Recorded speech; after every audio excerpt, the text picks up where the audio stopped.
Artist has gone viral with a 31-piece art collection based on the trauma left behind in the wake of Helene. WLOS photojournalist Cody King sat down with the artist to talk about her experience, process, and future.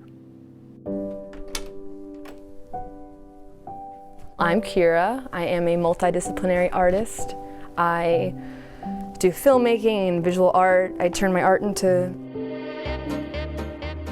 clothing, do all sorts of things. I would say that most everything I do is inspired by mental health and emotions and just how we process our feelings and just process our subconscious and our relationship to ourselves, other people, reality.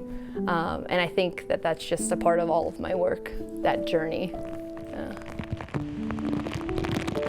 So I was actually doing Inktober, and the storm just happened, and that's all I could think about.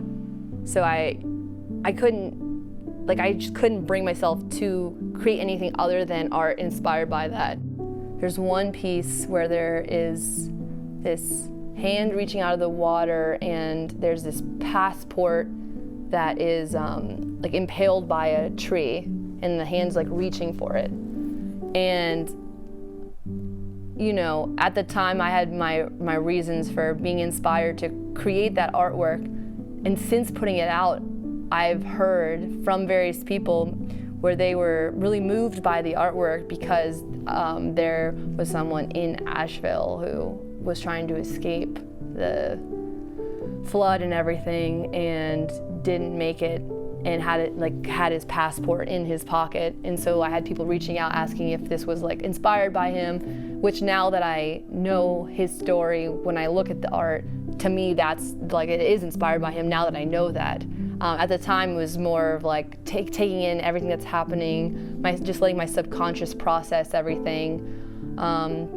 So some pieces now have added layers of meaning for me now that I've gotten certain responses. So that's just one example where I was like taken aback, and you know, stories like that, unfortunately there are more stories like that. I decided to share some of the pieces on Reddit, and then unexpectedly the collection just took off and it went viral. I didn't really know anyone was going to respond in this way. I don't feel like anything I've ever made has had this kind of response. So that was really wild. Because of that virality, it pivoted me into a direction that has been really fun and really exciting, and I'm really excited to continue on this path. Yeah.